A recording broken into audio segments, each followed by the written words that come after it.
Good evening. My name is Martin, and I'm this year's president of the Marshall Society. I'd like to welcome all of you to the Marshall Society's first event of the term. Considering that most of us are probably studying for exams, I actually think this is a fairly good turnout, and I do hope that we learn a few things tonight. Topic will be Budget 2014, good news. I think the topic itself will probably need little introduction, but I'll try to give a small one nonetheless. We'll be hearing about the budget 2014 from a Labour and Conservative perspective, to share opinions, expectations, and then give you the chance in the end to also challenge our speakers on their opinions and proposals. Today's speaker will be Nick Clerk, chairman of the Cambridge Conservatives Association, and Daniel Zeichner, Labour Parliament candidate for Cambridge. As Marshall Society, we think that politics is exciting, but also relevant for any student, which is why we'd like to put a large focus on political events in the future as well. And for that, I'd like to thank Radley, chair of the Cambridge University Conservatives Association, and George, chair of the Cambridge University Labour Club, for helping us put this event together. I'd like to give them a chance to introduce themselves and their societies to you before handing over to Ekta, the Marshall Society Speaker Officer, to lead you through the rest of the night. Thank you.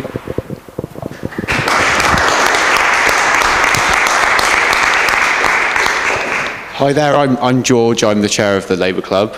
The Labour Club kind of has a lot of stuff that's going on in Cambridge, really. We do a huge amount. So last term we had speakers, formals with a shadow minister in Pembroke Hall. We've had debates with the Marxists, which was fun and eventful. We didn't agree on much, but it was fun. And we had the kind of main thing that we focused on was the living wage campaign, which got 148 staff in King's paid the living wage, which was great news. Because we're quite a high-profile Labour Club around the country, it means we can attract quite big speakers. So just tomorrow, a number of us are going up to London to meet Ed Miliband.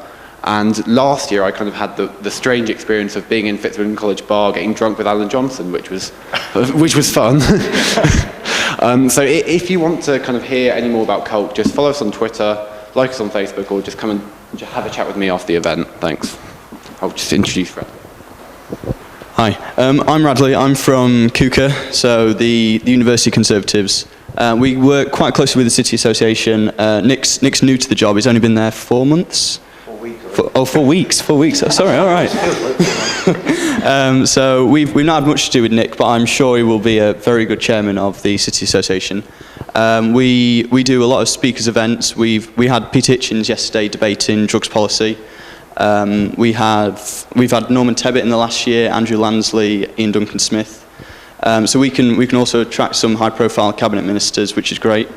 But we also have quite an active social side. So we have gin and tonics, we have port and cheese, we have cake and carver. So you're all welcome to any of them. And at the end of the year, we've also got the annual KUKA Ball. So it's a 3-course meal. We got jazz band, open bar, and all the Marshall Society is welcome. And hopefully we can get a table from the Marshall Society. So come along. Thank you.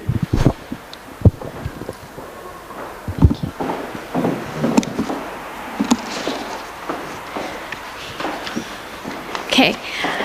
Thank you, Martin, for the introduction. Hello, my name is Ekta Met, and I'm the Speakers Officer for the Marshall Society.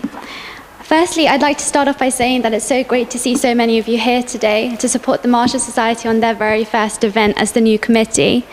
So before introducing you to our speakers, I want to go quickly run through how this event will work. Each speaker will be speaking for approximately 15 minutes, with Nick Clerk representing the Conservative point of view, and Daniel Zeichner speaking from the Labour perspective on their thoughts and their views on the Budget 2014. We will then open up to a question and answer session, which will give you the opportunity to challenge our speakers, but also put forward your own thoughts and views on what they've said. So our first speaker for the evening will be Nick Clerk. Nick Clerk was previously leader of Cambridgeshire County Council, chairing a number of committees, including Cabinet, Health, and the Wellbeing Board. And he was recently elected as the chairman of the Cambridge Conservative Association. In the past, Nick has run many successful businesses and has been in the RAF. He also writes an interesting blog called Nick Clark, Telling It As It Is, which discusses a range of issues and the implications of various party decisions. Our second speaker tonight will be Daniel Zeitner. Daniel Zeitner is Labour's parliamentary candidate for Cambridge and also works for Unison as the Labour Link Party and campaigns officer, campaigning for low-paid workers, particularly women in the public health sector, such as the NHS. Also, Daniel was Labour's candidate in 2010 for Cambridge and has worked with campaigners on a series of high-profile issues and has been a leading voice against privatisation of local health services. So without any further ado, I would like to introduce you to our first speaker for this evening. So Nick Clark, over to you.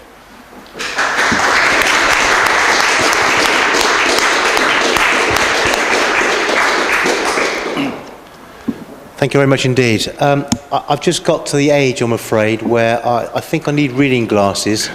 They're never quite the right lens to read the paper, so whether I keep putting glasses on and off, I must apologise. But it's with great pleasure that I'm able to address you this evening, and I do talk as the chairman of the Cambridge Conservatives. As has been pointed out, I only recently took on the role. In fact, I don't even live in the city. I live outside at Papworth. But there was a judgment made that I still have some political capital left from when I was the leader of the County Council, and that should be used to help promote Conservatives across this fine city. Because there were 12,839 people, I believe, that voted Conservative at the last general election. And you don't see very much from any of us, and that is all going to change. I'm not an economist, although I have been a non-executive director of a bank quite recently. I have lived through a number of economic policies, some good, some bad, by and large most indifferent. I've grown and sold companies and spent over 20 years in the RAF. I've mentioned I've been the leader of the County Council, and of course that was a real challenge because we were dealing with the largest drawdown in funds that we've ever seen. The central government trying to resolve deficit issues, made sure that local authorities took their share of pain, and I think during my time there, we took out about £540 million of spend over a 5-year period, which hurts. But I do say that all this experience doesn't necessarily prepare me for standing in front of a room full of economists. I was once told, never let your company be run by a lawyer or a finance director. Now, I know you're not finance directors, but it's getting close. I was actually brought up in a poor household in Cornwall, and you'd actually be forgiven to think that Daniel and I are in the wrong parties. By a single parent who wasn't able to afford to send me to a public school that I'd won a scholarship to. It would have been easy for me at that stage probably to have given up, not to have aspired, but to have settled for second best. That isn't in my nature, but I did have all the excuses that I would have needed. But you know, a very famous and powerful lady caught my attention, Margaret Thatcher. And I was inspired to better myself and to achieve, and more importantly, learn to stand on my own 2 feet and be proud. Be proud to be British, be proud of this fantastic country that we have, and of our democracy. And it's one that we all need to cherish. And that is the strength of politics. It can inspire, it can liberate, encourage and reward. But it can also smother, control and demotivate if we're not careful. Political parties set out general directions for policy, high-level principles, signals that help to guide us in our decision-making as individuals, as organisations and as a country. When these signals send us the wrong way, it can be a disaster. I'm old enough to remember Harold Wilson in 1975 when he presided over an 83% tax rate for higher earners, when the cartoons were all about the last person to leave the country, please switch off the lights. And that's how we were thought of in those days. Budgets are key tools to reinforce these principles and ideas that political parties set out to make the point with. And this recent budget has been no exception. And whilst preparing to speak this evening, I strayed way past the obvious line-by-line budget arguments. And I really want to talk tonight about the fundamentals of the differences between Conservatives and Labour. I'm going to ignore the Liberal Democrats, as they don't really have any serious policies on very much, and in particular have very little to say on the economy. And I make that as a flippant point, but it's, as Daniel will support, it is a very true point. I think the philosophical differences between Conservatives and Labour boil down to about 5 points. Conservatives always seek to create wealth, to promote success, whereas Labour are much more focused on distributing and redistributing the wealth that has already been created, often by other people. So sharing wealth appears to be more important than creating it from Labour.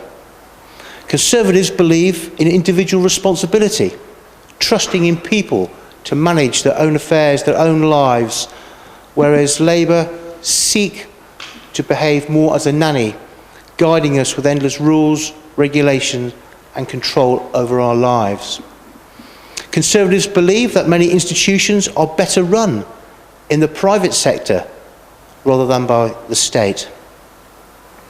And Conservatives believe that low taxation rates are good and stimulate the economy. Small government is good. Labour seeks higher taxes and big government.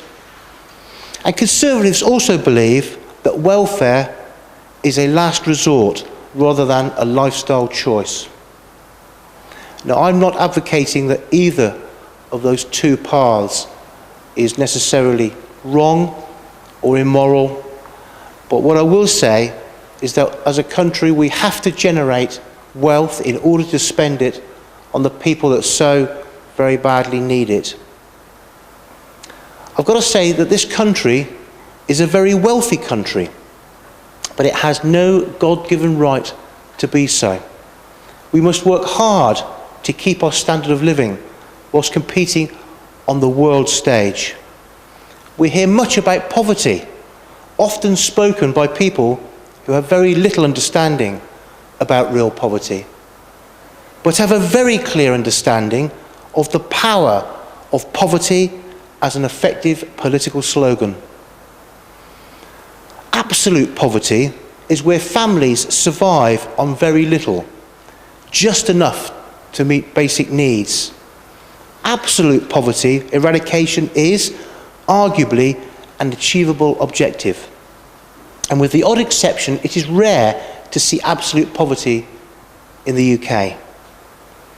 Relative poverty, however, defines income or resources in relation to the average. Clearly, by definition, relative poverty can never be eradicated unless we live in a socialist state where everyone earns the same.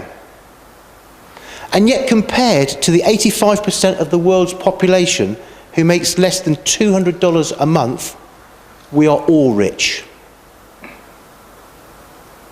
Managing the economy should be about pulling us all up, all aspiring to the very best, not dumbing down to the lowest level. Fairness is often talked about, but the very concept of fairness is often unfair. It's fair to distribute wealth where it is possible to the sick, the infirm and the elderly.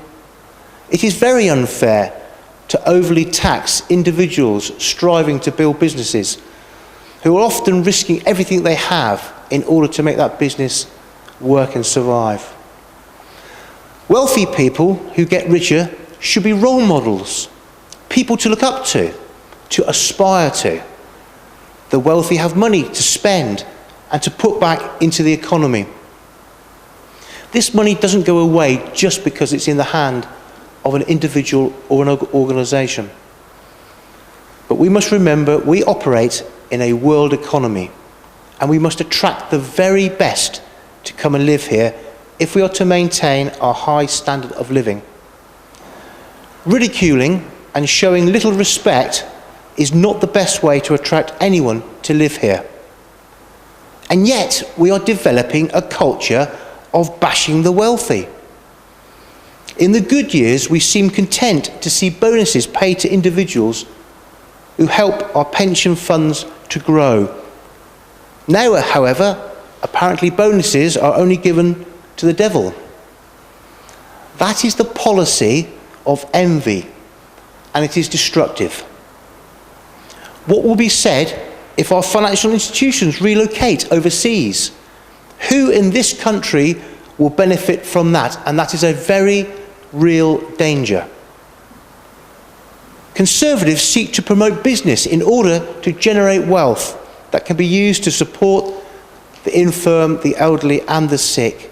And this typically means making it easier for business to succeed by reducing taxation, reducing barriers to employing staff, including employment regulations, and reducing costs.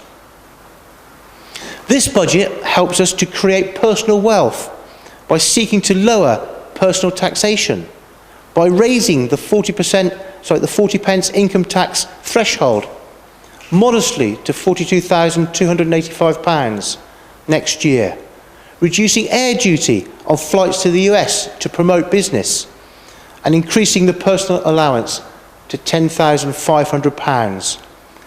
Corporation tax will be the lowest business tax of any major economy by 2050, and we should celebrate that. Raising the limit on premium bonds, increasing the sum that can be taken as a lump sum from pension pots to £30,000, removing the requirement to buy a pension annuity, and taxation reduced to normal rates on cash taken from pension pots, all help us to retain our wealth. Stopping the fuel duty rise planned for September will help us all and will help business. But in truth, this was a modest budget, signalling the direction of travel rather than any dramatic changes. And this is right, given the state of the public finances left by, yes, the Labour government. Gordon Brown told us all in every year between 1997 and 2007 that his prudence as Chancellor would ensure there would never be a return to boom and bust economics. Institutions believed him. Individuals believed him. They borrowed more and more on the expectation that houses and assets would continue to rise in value. Confidence was stoked almost irrationally by a Chancellor caught in his own headlights.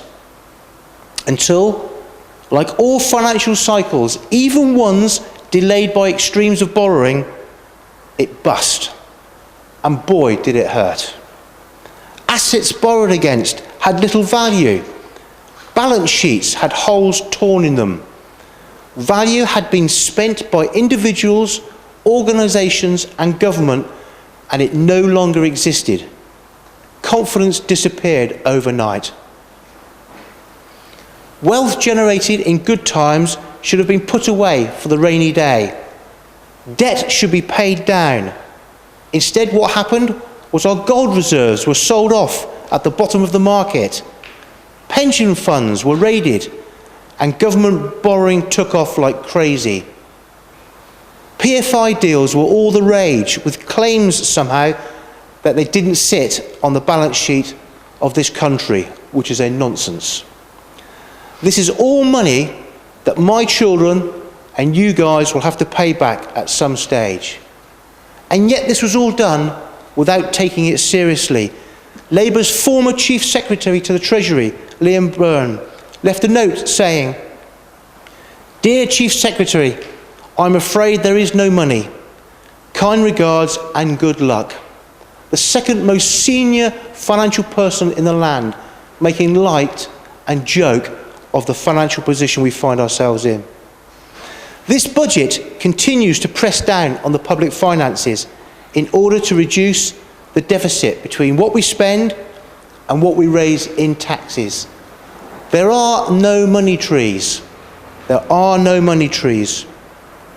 Local authorities, public services are all getting less finance than ever before. And I can tell you, as the ex-leader of the County Council, this is incredibly painful. But ultimately, it is right. Interestingly, having taken around 450 million out of the budget over the 5-year period, most people have not noticed. Things became more efficient, a greater use of the private sector, less non-jobs, and greater support for individuals' families. Conservatives believe in people supporting themselves wherever possible. Regulation has always had unintended consequences, and it acts as a wet blanket to innovation and business development. Since 2010, at least 3,000 regulations have been removed or reduced. New regulation cannot be introduced unless it is offset by deregulation of at least twice the equivalent value, and I celebrate that. We hear that zero-hour contracts are in the news. Labour wish to ban them. The consequences of those that want to work flexibly, often women with school-aged children, youngsters trying to get their first job to gain valuable experience, will no longer have those opportunities. A flexible workforce does not mean an exploited one, and those that try to claim that are living in a different country. Of course, if you remove zero-hour contracts, you also have the problem that the companies will also be put at risk, and that risks all jobs within them. So Conservatives compare and contrast the utility companies that we take for granted with the same publicly owned organisations of pre-Thatcher time. BT, when you had to wait months for a new telephone line. Cars being manufactured which were a national joke. A post office that required massive public sector subsidy, and a rail service that was inefficient, dirty and strike-bound. Poor products, poor customer service, and at a huge cost to the public purse. And it is not so anymore. So don't let anybody ever try to tell you to hark back to those glorious days of nationalised industry. I lived through it, it wasn't like that. It's only a matter of time before remaining institutions, like the NHS, are brought screaming and kicking into a modernisation programme. It simply costs too much to continue as we are. We need to continue to pursue low-income taxation rates, which will raise the tax take and let more people retain money in their pocket. This tax must be reinvested into infrastructure to help retain our competitive advantage in this country. We must simplify the tax regime. National insurance is simply another tax on employing people. We must continue to make this country open for business by reducing red tape on business and keeping corporation tax as low as possible. We must disrupt and break up the reliance on welfare, which so blights parts of our country. There are families within this very county where 3 generations have never worked. This cannot be right. That cannot be fair on those who are contributing, nor can it be fair on those who seem to have given up. Welfare must be seen as the safety net of last resort, not a lifestyle choice, which it is to many. Conservatives believe in hope, aspiration and success. We believe in opportunity for our young people and a full and satisfying life for everyone, wherever possible. As students of economics, I hope you will embrace the lessons from history and support a free market economy. Thank you very much.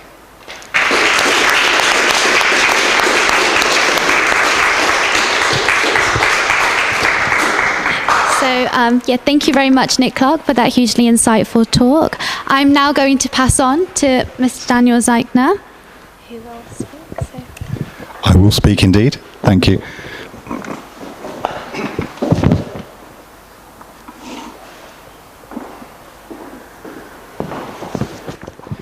Well, good evening, everybody, and thank you for inviting me tonight.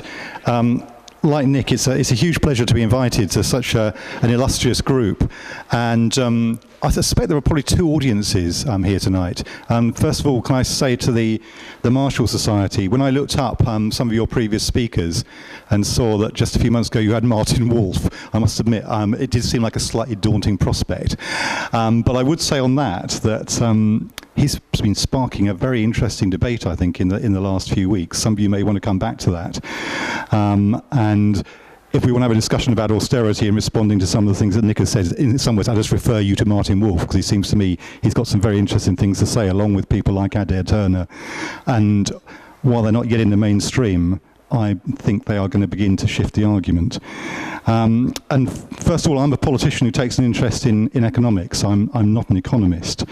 I do try and talk to economists, and one of the things that saddens me sometimes is the lack of a relationship between the academic work that's done in this great university and the political world. And so on a small level, I've been trying occasionally to bridge that gap. So I've been talking to people like Graham Gudgeon, Mike Kitson, Ken Coates, who some of you may have come across. Obviously, they're of a particular school of economists that are more to my taste than some others. But I think it's important that the academic work does inform the political process. I'm also very proud to be a graduate of King's here, which has got, of course, such a fantastic tradition in economics and social theory. And I can't resist making this point that, there's always a lot of talk about how important science is in Cambridge. And of course, science is important in Cambridge. But I think it might be good to remember sometimes that we're world leaders in other things too. And I think we've got a contribution to make. But for the second part of the audience, who I suspect are drawn from the political organisations, and perhaps may not be wanting to dwell on the finer points of monetary and fiscal policy, but want some blood, maybe I do you a disservice. I suspect, given Nick's introduction, we may not fully disappoint you on that score. If I'm a politician interested in economics, but not an economist, I'd say that's true in spades of the current Chancellor. George Osborne is a politician through and through. I would say a politician rather than a statesman. A Chancellor who, in my view, and the view of others too, has consistently put narrow partisan interest above the national interest. But I would say, in doing so, has also created some problems for himself. What do I mean by that? Well, I want to take you back, first of all, to 2010, at the start of this government, the very first few weeks of this government. And some of you will remember the pictures of George Osborne and David Laws in that famous kind of announcement of their manifesto in the marble halls of the Treasury. And they announced a package of cuts that effectively killed stone dead the gentle recovery that had been underway for much of the previous 12, 15 months. And it wasn't just what they announced, it was the whole tone and rhetoric that went with it, including, in fact, a week or two before, the really totally irresponsible suggestion from George Osborne that Britain was in some ways in the same position as Greece. No serious person who's looked at it could possibly come to that conclusion. But that was the kind of the seed that was sowed in people's minds. And of course it was done for a very specific purpose. It wasn't an accident. Osborne's a clever guy. He wanted to fix in the public's mind two very clear things: that it was all Labour's fault, and that the problem was caused by too much public spending. And politically, it worked. It really did. I mean, they endlessly repeated that mantra.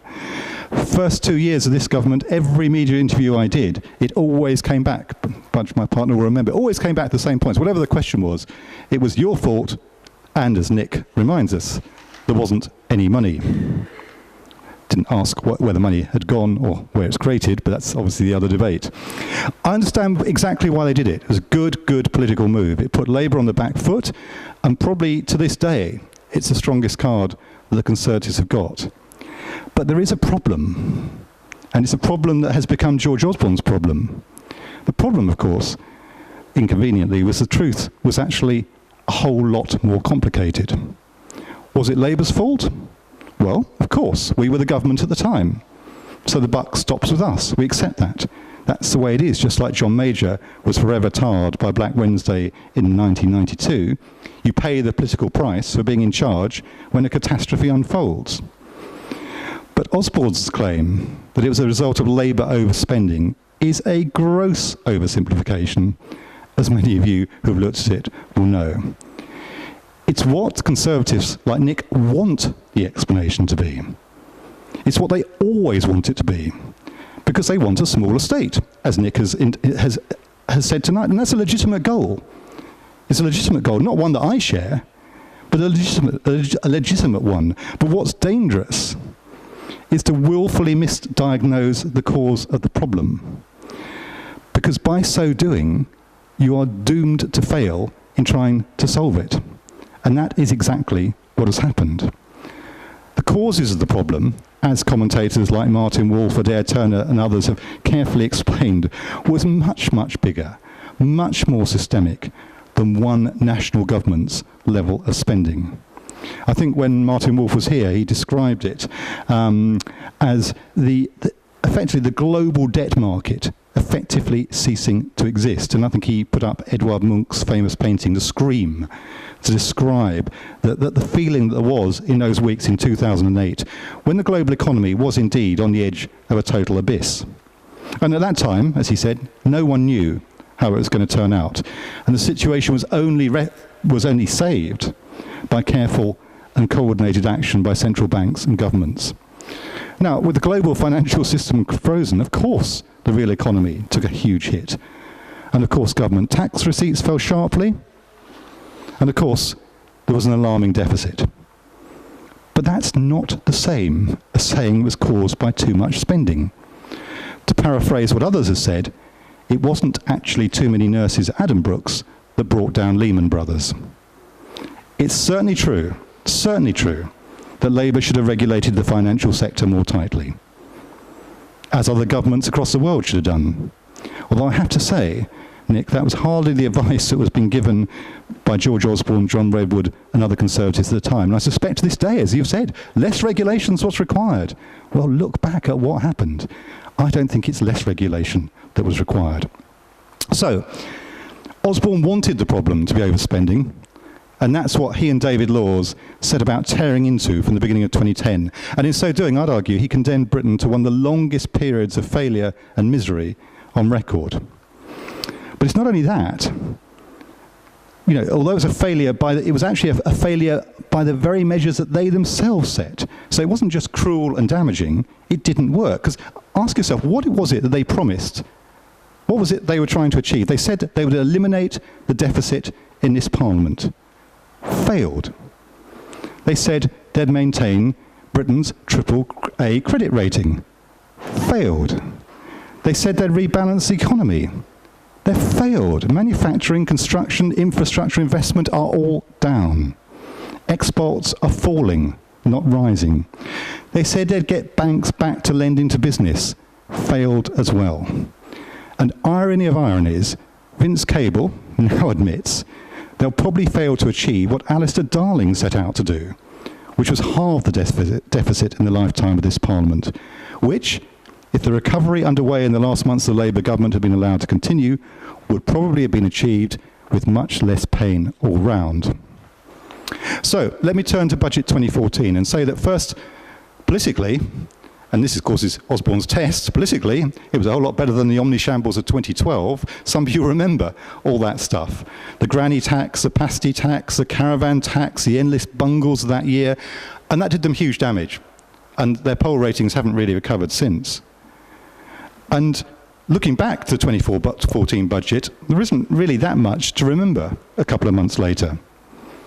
What Osborne didn't want you to remember was what the Office for Budget Responsibility helpfully pointed out. People will be worse off in 2015 than they were in 2010. Beyond that, a penny off beer and bingo. Remember that? Condescendingly offered to working class people by Grant Shapps as giving people like you, well, not actually people like you, people like them, more money to spend on the things they enjoy. Don't spend it all at once, eh, chaps? And is it too cynical to suggest that the real reason behind the annuity changes, which actually, Nick, could have a whole range of unintended consequences, the real reason was worry about UKIP eating into Heartland Tory votes, not the serious reform it was dressed up as. So Budget 2014 didn't do a whole lot for me. But much more important than that, it didn't do anything to address the real problems facing the British economy and the people who live in our country. Low pay, the rapidly changing labour market that leaves millions insecure. That's what a 0 hours contract is like, Nick. It's not an opportunity. It's not knowing how much money you're going to have at the end of the week or when you're being called into work. That's not an opportunity. That's insecurity. The huge numbers turning to food banks. Over 4,500 people turning to the Cambridge Food Bank last year. And not just low pay for people at the bottom, actually low pay for people who have what would normally be considered pretty good jobs. I was talking to scientists at the Laboratory of Molecular Biology a few months ago. World-leading scientists in the cancer field on 28,000, being offered huge amounts more to go to other countries, but stuck because Osborne's frozen their pay. Year in, year out, those people aren't going to stay. They will go. That's not good for our economy. That's bad for our economy. And at the same time as that, we've got these completely flawed markets in the energy sector and in the transport sector, both created on the back of Thatcherism's privatisations, all that just consistently deliver endlessly rising prices for consumers. In this city, the market letting rip, yeah, you can see what it's like if you're trying to rent somewhere. Letting agents charging rip-off fees, 20% rise in rental costs in the last 2 years in this city. Put all that together, and you can see why it's Cambridge that suffered the biggest squeeze on real incomes anywhere in the UK last year. Now, that's horrible for people struggling to get by, but it's also hopeless for the economy, because, as I've just said, some of the people here will look to go elsewhere. Add to that a housing crisis caused by both lack of supply and a perverse welfare system that shovels loads of taxpayers' money to landlords. And the list of issues not addressed by Budget 2014 grows longer and longer. But if George Osborne isn't talking about those things, well, Ed Miliband is. And he will be in Cambridge tomorrow talking about those things. He's been talking about irresponsible capitalism, which is effectively what I've just been describing. I have to say, he was met with howls of disbelief from the media when he first raised this, a media that actually had never imagined that anyone would dare challenge their orthodoxy. And crikey, I think tomorrow you're going to see some howls of disbelief too, because he's going to carry on challenging it, and it's going to cause them pain. And the reason it's going to cause them pain is because for the first time in 20, 30 years, somebody's going to do something about this unfair system. Now, part of the reason the media backed off a bit was because, lo and behold, they discovered the public actually rather agreed with what Ed Miliband was saying, because what they were feeling was what he was describing. Not necessarily the same terms. They weren't probably talking about pre-distribution, but they had a pretty strong sense that things are not right in this country. The super rich soaring away, soaring into the stratosphere, while actually ordinary people working in jobs are finding that their wages are stuck, their bills are rising, their kids are loaded with student debt, and basically life feels tough. So let me conclude. Labour's analysis is that the current economic system is unsustainable in a whole range of ways, and we need to make significant changes. Just leaving it to the market, well, we've tried all that, haven't we? We've seen that experiment. It doesn't work. And so we'll be laying out the detail in the year ahead about what we'll be doing. A lot can happen in 12 months, so some of it will have to wait to the election, but some of it's already in place. A British investment bank, reform of the energy market, a compulsory job guarantee for young people, a major house building programme, extended childcare to help families get back into work, and this one's for you, Nick, stability in our relationship with our European partners, getting the deficit down, not by beating up the poorest, but by ensuring that those with the broadest shoulders actually pay their fair share, and using smart procurement to build the green economy, which will be good not only for the environment in general, but I have to say great for the burgeoning Cambridge cleantech sector. I think we did have a golden decade, the decade when Labour was in power. This country got massively better.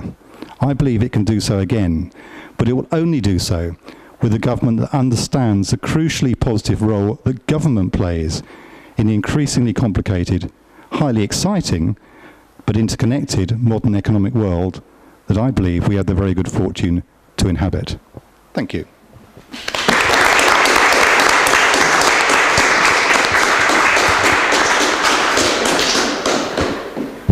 Thank you very much.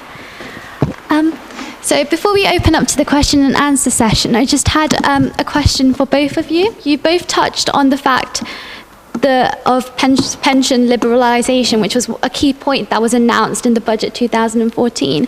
So I just want to hear your views about what you think is going to happen with this and like the potential impact of this in the near future. So whoever wants to go first. Yeah? Okay. Well, first point to make is that the annuities announcement, I have to say, wasn't the talk of everybody in the workplace, because very large numbers of people in this country, of course, don't have those kind of pensions to be worrying about. It was aimed at a very specific section of the population. The good news on pensions, of course, is that the auto-enrolment scheme, which means that everyone, even very low-paid workers who traditionally not had pensions, is coming into effect. It was a scheme that was negotiated by the last Labour government. I'm pleased to say has been implemented by the current government, and that will help people at the bottom end of the spectrum. But the annuities question is a really complicated one. It's been around for a long time, and of course part of the issue is what happens if, as David Laws, no, it wasn't David Laws, was it? It was Steve Webb, the Liberal Democrat pensions minister, rather unfortunately said it's fine if people go and spend their pension pot on a Lamborghini or a Ferrari. They're relaxed about that, but they'll be relaxed about it until people suddenly find that they're dependent on the state. Because the inconvenient, unfortunate thing about human beings as opposed to widgets in factories, which is the kind of economic model the Conservatives tend to look to, is that human beings don't go away. When they're unemployed, when they're old, actually they have to have an income. And in any society, you have to respond to that. And that is the huge, huge difference between us. So I think the consequences are hard to predict. A lot of it is in the devil is in the detail, of course. Osborne's been quite clever because actually he'll try and tax that money earlier. So he will possibly reap some rewards if, as he hopes, he's in power in a couple of years' time to get some money out in the short term. In the longer term, I mean, Labour's view on it, cautious, very cautious, I have to say. We've set some tests as to how we think the kind of safeguards that would be needed to make sure that it doesn't end up costing the public purse a lot more money. But we shall have to wait and see that. But in pensions terms in general, I could go on and on. There are a huge range of problems that we need to address. But I'll leave Nick to respond on the annuities. Thank you, Daniel. That was answered like a true politician. I think you've agreed with it all, but with a lot of reservation, and you'd like to look at it again in a year's time. I remember doing that when I was at the county council, actually.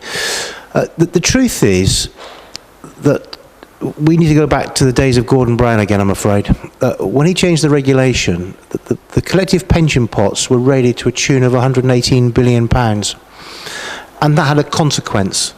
It meant people who had been saving for their own futures realised that that really wasn't going to happen. And the final salary schemes that have been put in place for a lot of companies, almost all of them just disappeared overnight. In fact, the only people who benefit from them now are, I guess, MPs and local authority workers, which is, I think, which is a great shame. The annuity itself has been a really poor value for a long time. People who have normally quite small amounts of money have been getting charged high fees and have had very poor returns on their lump sum. And let's not delude ourselves, a lot of these pots are lucky to be £15,000. And you ask yourself, what return do you get from an annuity on £15,000? It is very, very small amounts of money. So better that that money is released to actually have some worth than it is to leave it tied up. But the real issue, and this is only I'm guessing only a part way to solve the problem, the real issue is that pensions in this country have become unaffordable. And we do need to find different ways of supporting people when they get elderly. And I used to champion at the county council the people who are getting older, who are sick, people who need adult social care. And that sort of links into the whole concept of pensions. And it is an issue that is not, as they describe it, as an inbox issue for any MP of any particular flavour up and down the country. And it is a cliff face that we're all walking towards, because the demography is working heavily against us. People are getting older, they're having more complex problems, and they're living longer with them. Young babies, neonatal babies are surviving much earlier with very complex needs that will lead them throughout their life to require help. So I think the annuity issue is but one part of our long-term plan. I think it's the right way to go.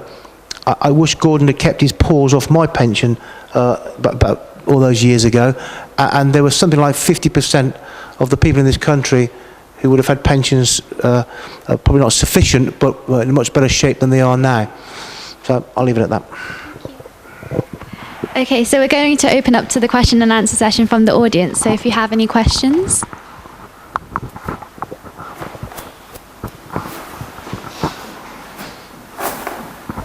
Hi, I have a question for Nick. Basically, if you look at the OBR's reports based on the budget forecasts done by the Treasury, since the last forecast, we've effectively seen that all the cuts are going to happen in either the 2015 to 2016 period or the period after that. So it's going to be quite late in terms of when these cuts are actually going to be fully felt by the economy. Given that in all the Bank of England data that's come out, we found out that our economy is going to be quite weak and growth is actually not going to be very strong for quite a while, and monetary policy is going to have to remain expansionary.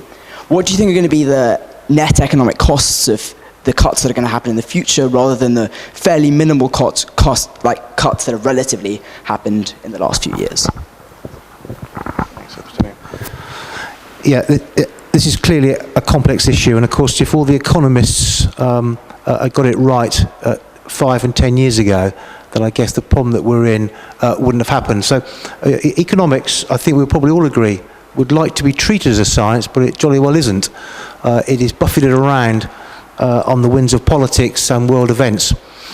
The reality is that the economy is now performing better than George Osborne expected. A 2.7% growth is good by any measure. Will it be sustainable? The signs are that it will be. The CBI now are coming out in very positive terms, in terms of manufacturing actually. What is important is that the world sees that we are dealing with our structural deficit, such that our interest rates are kept relatively low. And whilst that continues, we can make progress. If anybody believes that suddenly letting the reins off the austerity measures is going to happen, then I think you'll find our interest rates will shoot up. And that will become an issue not just for the government, but for all of us as individuals.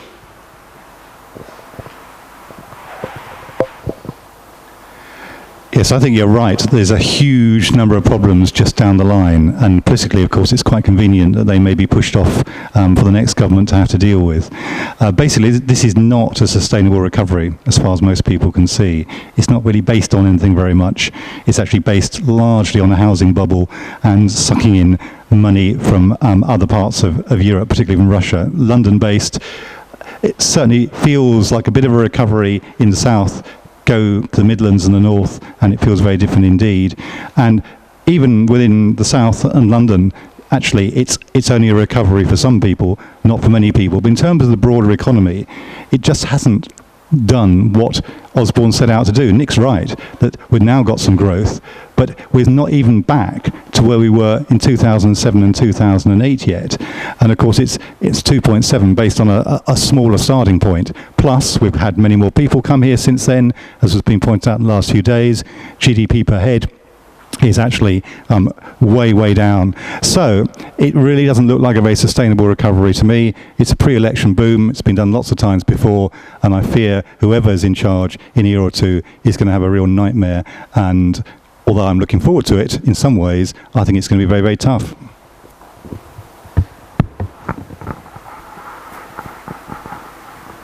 Really well behaved now. You all appreciate it. I've been very well behaved. Both of us are.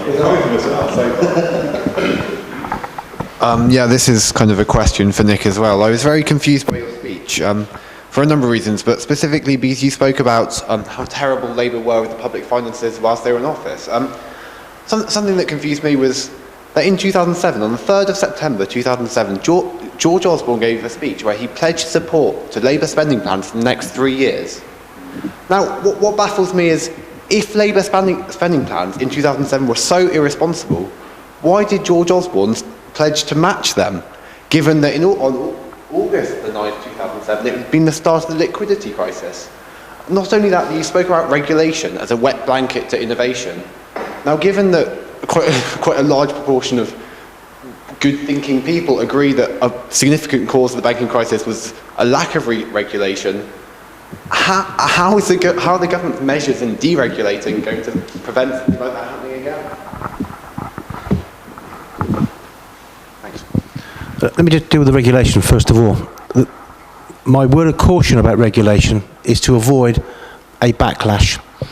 The boom and bust cycle, as you guys here are more aware than I am, has been going on forever. And what happened was that bust cycle was delayed. It was pushed off, and the pressure got bigger and bigger. And when it went bang in a big way. So this is no failure of the free market.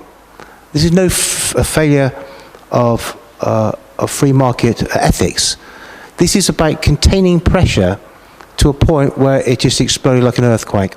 It was unnecessary, and unfortunately, if you have somebody who at the time was a well thought of Chancellor like Gordon Brown, if he is telling people across this country and internationally that, you know, boom and bust is gone, I can remember having conversations with family members who were going to take out 110% mortgages.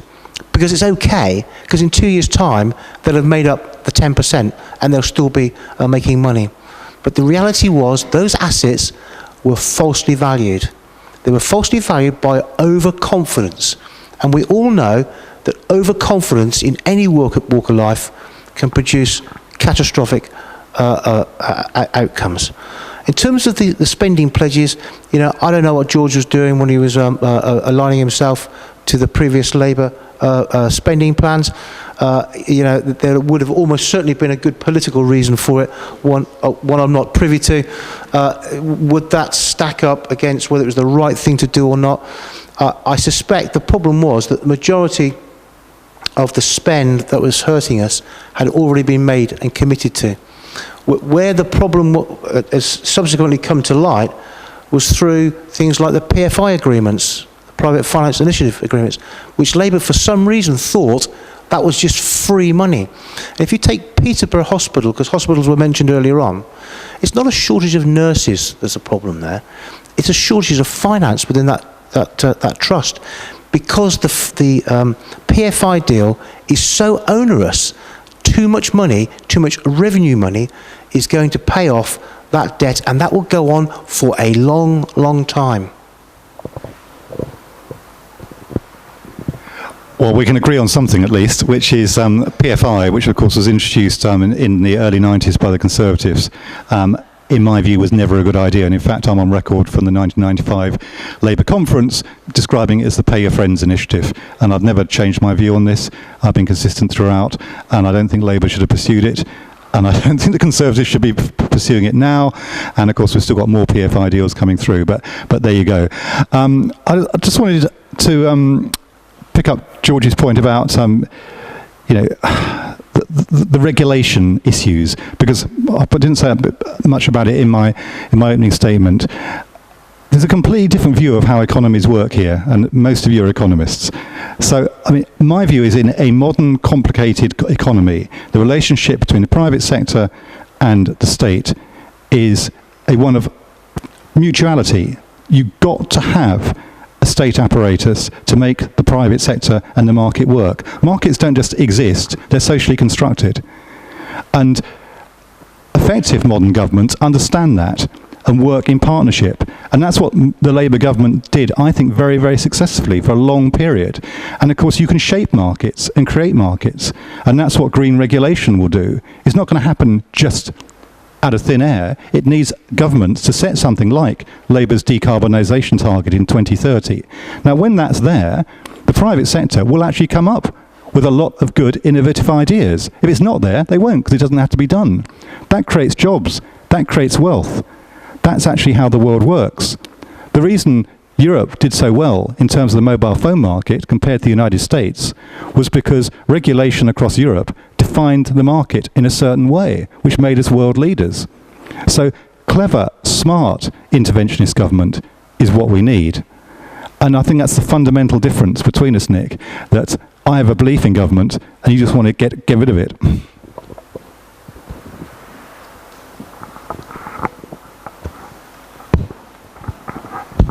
Thank you. Nick, you mentioned that there's an issue of bashing the wealthy and successful around here. And you outlined a few ways of how politics can, to some extent, change policies to support those people.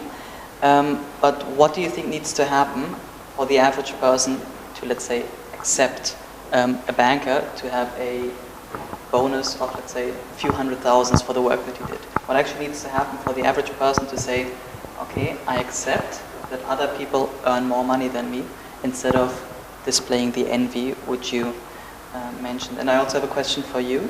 Yes, first one for tonight.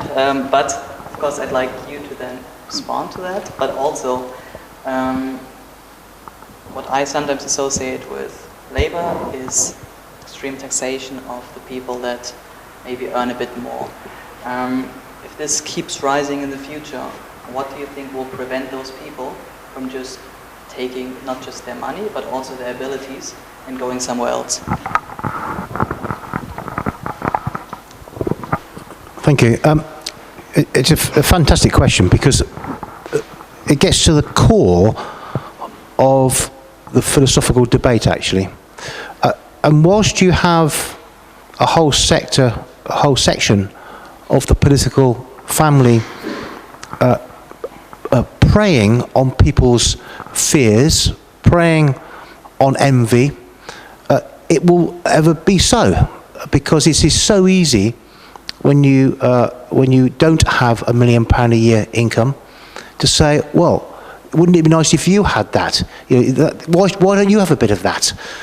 But the reality is, we have to have differentials. You could argue differentials become out of kilter, but that's what the market bears.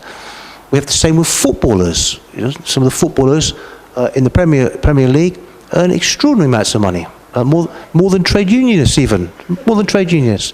But your Cambridge United players don't. So what we need to do is to stop bashing the wealthy if we want them to come here.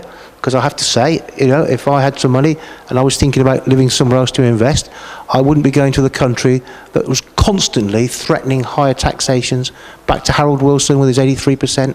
Why would I want to do that? Clearly, it's the wrong message. It's an irresponsible message being sent out on behalf of this country. But I also think that time will heal this. Generally speaking, people are selfish. That's all of us. And when their own economics gets back into kilter, when they are content with their own lives, actually the majority of people just don't care. Politics may be of some interest to me. It may be a future career at some point for Daniel in the future. But for most people, it means nothing. What they are actually concerned about is whether they put their rubbish in the right bin and it gets emptied on a Wednesday or not, and whether they've got potholes outside their houses. Now, that's a very patronising description, but I can assure you, after 4 years at the county council, that, and if you add dog fouling in, you've just about summed up the majority of people's concerns. Now, that's not right, but it's a reality. So as the economy turns round, and it is turning round, and those that deny it, with no alternatives that anyone's seen so far, I have to say, if you deny that, then that is again sending the wrong signal to to the wider world. And what we've got to start remembering is that we are an international country. We work internationally. We must present ourselves in the very best light and not just cuffing people because they happen to have a few bob. It makes no sense to me. I don't think anyone's talking about cuffing people for having a few bob. I wrote a piece for The Guardian a few months ago, just gently pointing out the curiosity that the scientists I was talking about, the Laboratory for Molecular Biology, earned about the same in a year as Wayne Rooney earned in a morning. And just questioning whether what that tells us about our society. You know, is that the kind of society we want? Can we do anything about it? Now, Nick's view is we can't do anything about it. My view is we can, actually. It's a choice. And I really, for the life of me, do not understand why bankers need so much money to go to work every day, and why they need so many bonuses to make them work, because completely the opposite seems to apply to loads of other people. And I think where you're out of touch, Nick, is that's what millions of people in this country were asking when they saw what was going on. Remember the Fred Goodwin stuff? You know, it was extraordinary because, and I often use my mum as a barometer on this kind of thing. I'm afraid she does read the Telegraph. I can't get her out of that. But she was furious, fuming.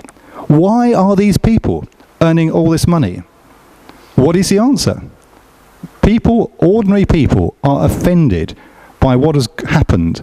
And it's not just in this country, it's happened in the States as well, less so in Europe for a range of quite interesting reasons.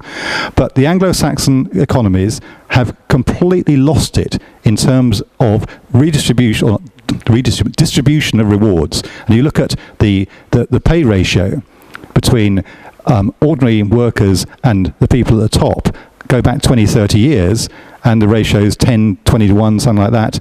Now it's hundreds and hundreds and hundreds to 1. And to give him credit, even David Cameron noticed this. You know, he set up a working party, got Will Hutton in to do a report. Of course, it got parked, usual kind of stuff, in a too difficult bin.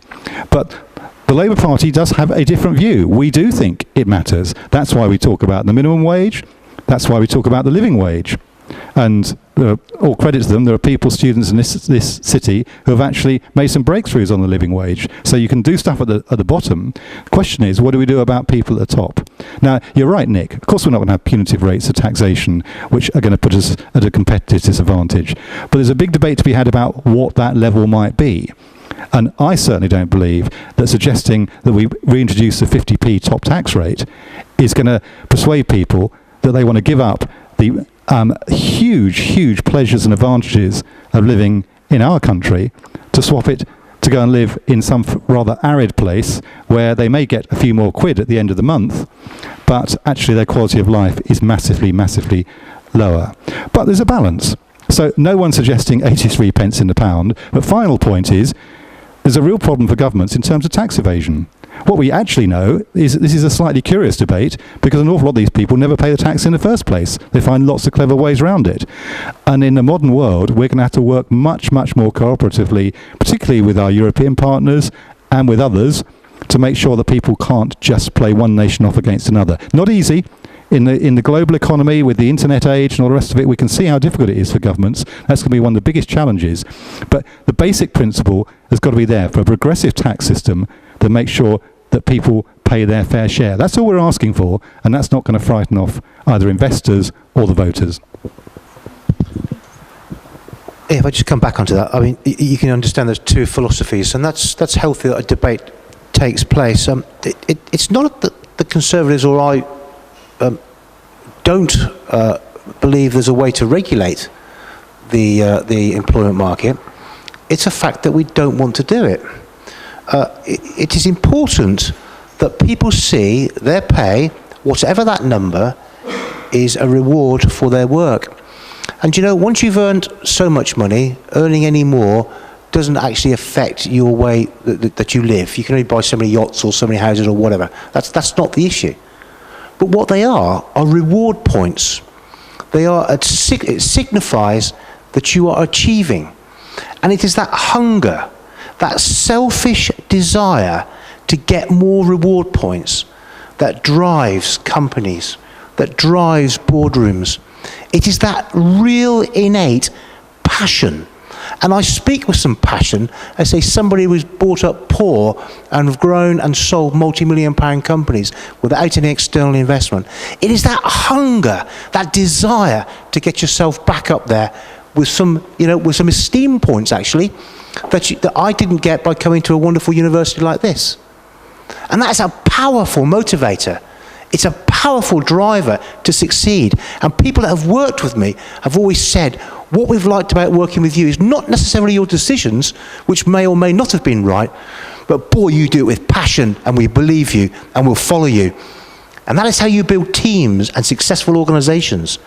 If I turn around and put, to my sales folk, I want you to follow me, guys, but here's another 40 rules I don't want you to follow or to break. Okay, you imagine how exciting that would be as we look through the sales figure every week.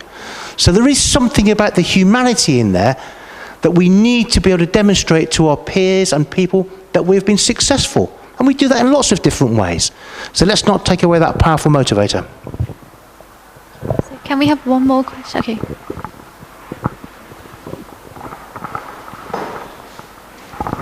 So this is to pick up on something that you said, Nick, and I feel that you could both answer it though.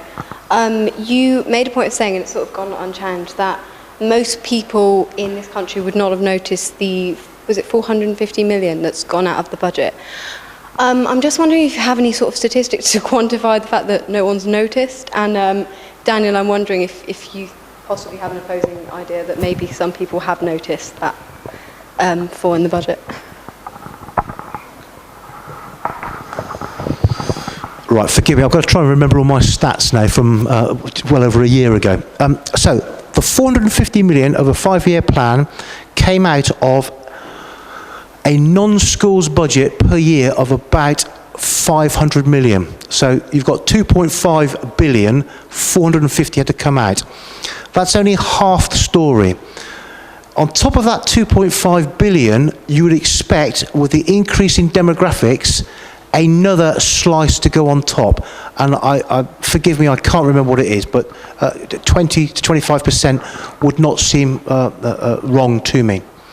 So the 450 that was taken out of spend is the cash limit that we got, so real money stopped coming in, and some the money that we would have expected to have to fund and look after the elderly and the children across Cambridgeshire. Now, I can't say to you that nobody would have noticed something, because some bus services had their subsidies withdrawn, and quite rightly too. They were an absolute nonsense. The Stagecoach didn't want them because it was distorting their routes, and they wanted to put their routes where people wanted to get on. There were routes that we were paying £120,000 a year for, and guess what it cost to run a bus on a rural route? £120,000. Funny old thing, that's not economics, that's distorting the market. So some people will have noticed that.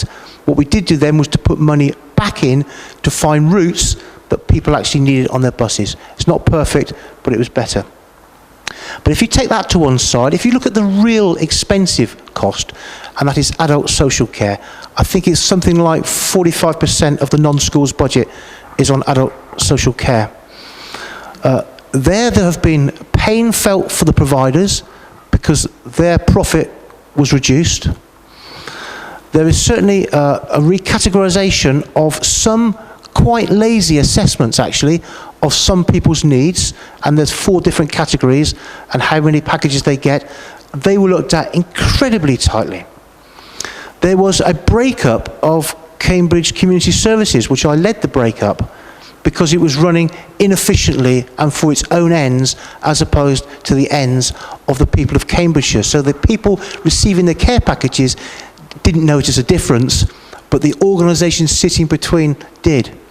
And the reason we did that was behind my desk, after the first week, I had a mind map, because I didn't understand how adult social care was funded. And they drew me a mind map, and it is a nonsense. It's like spaghetti. Mental health services, CPFT, the council, Peter, and so on and so forth. And the money would go in and not come out. And I'd say simple things like, well, where's that gone? And when you look into it, there was free money available in there. And that's how we were able to transform some of those services without the people out there noticing? This is where you do get me riled, Nick. People don't notice. My goodness. Well, maybe you need to go and talk to some of them because but a lot of them have noticed right across the country. Where does one start? I mean, your point about rural bus subsidies, yes, you're right. Of course, there is a subsidy to provide essential services to people. I have to say, if the Conservatives are going to go to rural Britain and tell them that they're going to pay the real cost of their services, I wish you luck. I wish you luck. Do you know how much it costs to collect rubbish from I used to be a district councillor in a rural seat, and I told our people to stay quiet on these things because the real costs of delivering services in rural areas are huge, being subsidised by the good people of the cities like Cambridge. But we understand that's what you do in a civilised society. If it's going to be winner takes all, red in tooth and claw, the kind of country that you would describe, I tell you, no one's going to want to live here. It's going to be just so unpleasant. But hopefully, son of Thatcher and all the rest of it, I think actually it was interesting when Margaret Thatcher died. The British people did remember quite a lot about what it was like at that time, and we weren't out on the streets celebrating. But also, people haven't noticed. I thought there was a phrase you used there, Nick, which said the pain felt by the providers was that their profit was reduced. I tell you, the pain felt by the providers was felt by the people who got the service and also the people who provided the service.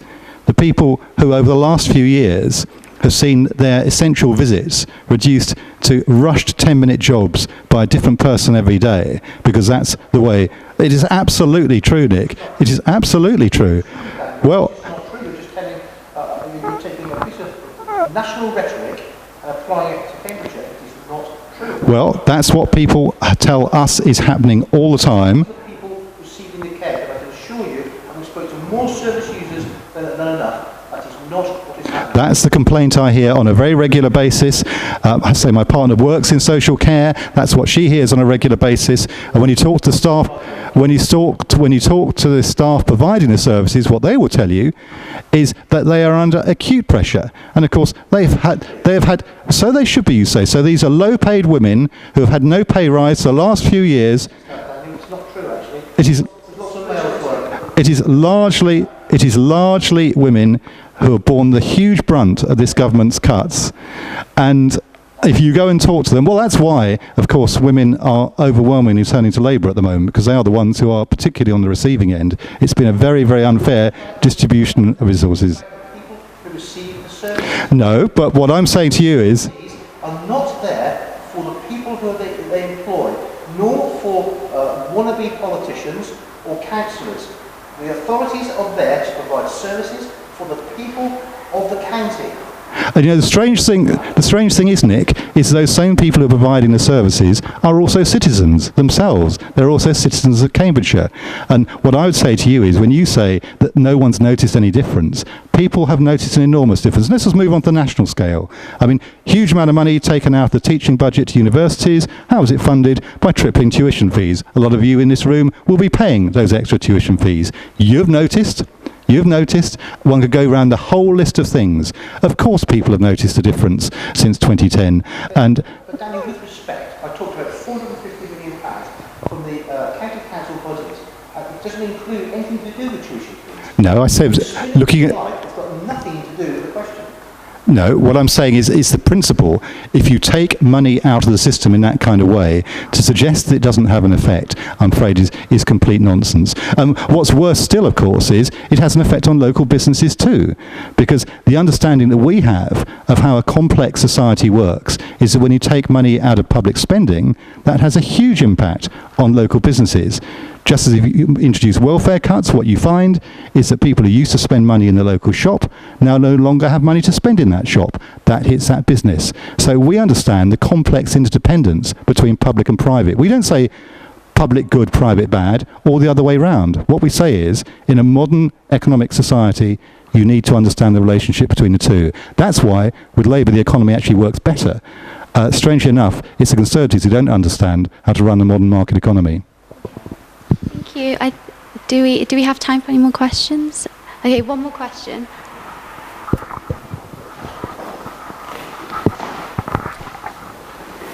Hi there. So both of you spoke about equality and obviously the pay differentials which you've seen recently. I want to go back to something Nick said earlier in your speech, which is that the Conservatives are for wealth creation, whereas Labour is for wealth redistribution. Now the thing is, inequality today can hurt wealth creation in the future. Some of the lowest paid people here don't have the opportunities and can easily lose hope. I mean, you brought up your own story early on, saying how that you pushed through. But I think the case for a lot of people is that they lose hope. And I think the role that public services play is, helping a lot of those people who aren't in the best of positions to have a good start and then contribute back to society. I think the Conservative take is that if you do have inequality, the private sector through charity will contribute back rather than the state helping those on lower income. Now the thing is, David Cameron spoke a lot about the big society early on. It was one of the big campaign things, but he's gone very quiet on that.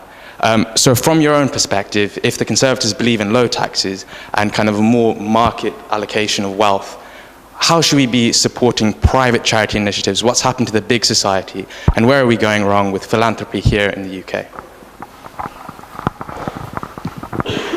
Thanks. I mean, that's a particularly complex question. I think the reality is that if you go back to basics, if you don't create the wealth, you can't distribute it, and that needs to be accepted. It's not all about looking to the third sector to provide support. I think you'll find that like-minded Conservatives would suggest that your benefit structure, your public service provided support is vital. I'll tell you now, as a Conservative, I put the council tax up 2 years in a row. And I did it for two reasons. One, to promote business, because we were supplying a lot of the infrastructure. The new station in Cambridge was one of my initiatives. The new town of Northstowe, again, 25 million in there. And I could justify it on that. And the second thing was, because of the shortfall in adult social care funding, if we didn't put the council tax up, people would have lost that safety net of last resort.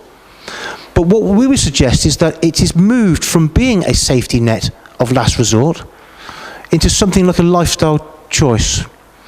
And when that happens, you lose that motivation. I always say to my children, because my daughter is a bit like me, she wants to go and start companies all over the place, and my son doesn't. I said, the trouble you've got, daughter, is that you're in a reasonably well-paid job at the moment, and you've got to make a choice, not just about to go into business, but to risk your reasonably well-paid job at the moment. And if you put the bar too high for benefits, if people are not struggling, then you make that choice even harder for them. And do you know something? Most people can protect and look after themselves given the right motivation. But if you believe in your heart of hearts, well, someone will pay my mortgage for me, somebody will look after me, I don't need to worry about food because we've got food banks now. If you think like that, it is a demotivator. What you need to be is passionate, sharp, focused, hungry. You need to get up and fight for what's right. Fight for yourself and your families. It is not the state's responsibility to bring up your families. It is yours and your families and your extended families. And we have lost that as times move forward in this country, unfortunately. Sorry, but I think the motivation can only go so far. You need to have the opportunities, you need to have the good schools, you need to have the good healthcare. So how do you stand on that? I mean, motivation is extremely important. Safety net has to play a really important role in being too cushiony that people don't go the process, but also helping the people who are really hard to get. And I think shows like We Have Beneficiary or Channel 4, Channel 5, they kind of spread a message that there are a ton of benefit achieved. I mean, what are your own figures? Maybe based on your experience, about the number of people who you think fraudulently claim benefits and how effective the benefits are actually targeted for those income households. Yeah, but I'll give you experience. Okay, it goes back a few years, unfortunately. But when I was brought up in Cornwall, I would suggest that probably as many as 40% of the people in my village were either benefit fraudsters, working on the black economy, not declaring taxation in farming, fishing or tourism. I knew at least 5 people who never took their driving test because they couldn't see the point of it because we never saw a policeman down there anyway. So there are people prepared to take the soft options unless you force them to do it. I can't imagine for one moment your question about healthcare in any way infers that we don't have a first-rate healthcare system in this country, because this is second to none. You know, it is absolutely fantastic healthcare. If you are need an emergency or some procedure, it happens, and it happens extremely well. But it's also very expensive. So there has to be some thought given to that. At the moment, no politician will ever tell you that there is rationing in the NHS. Well, there jolly well needs to be rationing. When this was set up, the NHS was set up, there was no concept that people would go in for plastic surgery, to have additional children through IVF, and through all the very difficult problems people face. But the NHS was never set up to do that. And it has grown, and it's become a darling of the left. Labour will always hold that up and say, don't you touch that, or everyone will vote for us and not you. But the reality is, it is a big, big monster. I was talking to a surgeon up in Peterborough very recently, and he knows how to play the game. Okay, he does elective surgery, and he knows that if he can volunteer to get emergency patients in to his beds overnight, that will preserve the bed in the morning for his day surgery, because they will leave in the morning. So he's playing games. So waiting lists are being held up because of that. So, you know, we just need to make that a more robust organisation, tighter, more commercially focused. Why is it that every clinic in every hospital has at least 2 people clerking people in? Why do you need that? What's wrong with a central function where you go and get clerked in, you know, with half the number of people there? And the reason is that the unions will squeal. It's like the RMT in London at the moment with the tube strike. You know, people have had the audacity to try and replace ticket staff with a machine. We do it everywhere else. You can even do it to the cinema these days. And yet the RMT are not there to protect the interests of the people of London. They are there to protect their workers. And we've got to get over this. Love it, Nick. Love it. There's a whole series of things there. Let's work backwards. Look, the reason actually people in London, and I've been in London today, actually are surprisingly sanguine about what's going on, is because they actually want people in their ticket offices on their platforms. They don't want to. They want to know that late at night, when you're feeling vulnerable, there are people around, and all these assurances about machines and all the rest of it just doesn't wash. And you know, it's just cost cutting. We know what it's about. And actually, in the modern world, people want other people. This is what actually the human society is about. It's about relationships. It's about people. It's not just about extracting the maximum amount of profit and the bottom line. And people value those things. Now, big society, where did it go? Well, it's a big con right from the outset, wasn't it? I mean, people had always been doing this in this country, and actually been doing it very well. If you go up and talk to Alan Sower at the Arbury Community Centre, he'll tell you, you know, he was dragged down to Downing Street to talk about it, and that's what he told them. This is what we do in Arbury, and we do it very well. So what David Cameron was actually trying to do, of course, was outsource the welfare state and cut the benefits bill. That's what it was really about. And of course, it's completely failed, because what happens is you get people volunteering in the kind of way that he anticipated in the leafy suburbs of Surrey, where it's really not needed, and all the areas which are tough and where it is needed, of course, it's tough and it's difficult, and that's where you need the state to intervene. Exactly the point that I think you're making. So the big society, of course, it's gone quiet because it was never going to work. But I actually want to end on a positive note rather than just a kind of a negative. I think Labour's vision of what we need and how we're going to build a modern successful economy is all about people and skills and knowledge.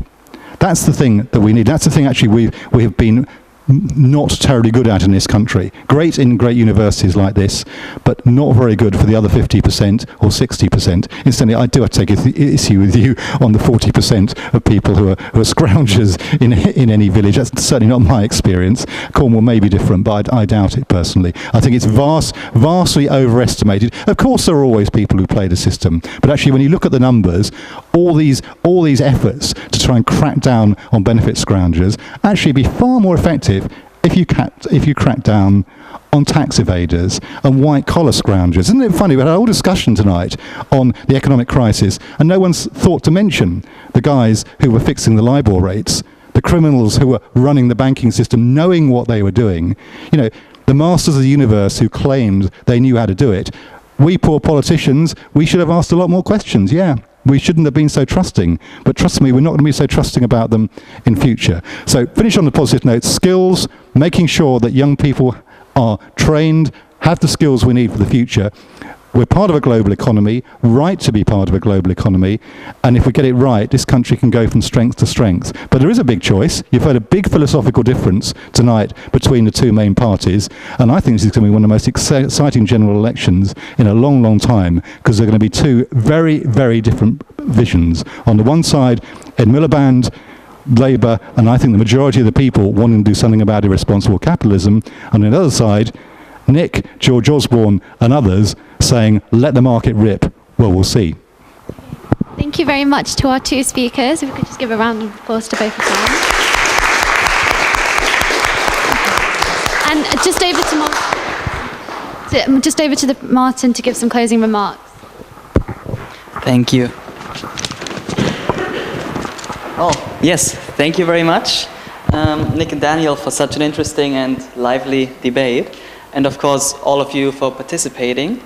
As the academic year for us also comes to an end, I'd like to briefly take this as an opportunity to thank our sponsors throughout the year, namely Barclays, Citi, EY, PwC, and CRU, who supported us.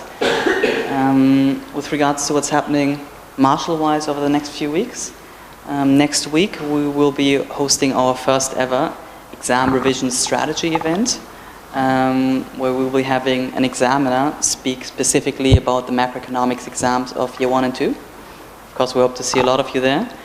And also, soon we will be opening up the ticket sales for our garden party, for which, of course, we hope to see you as well. I would like to thank all of you for coming tonight, making this a very special evening, and we hope to see you again soon. Thank you.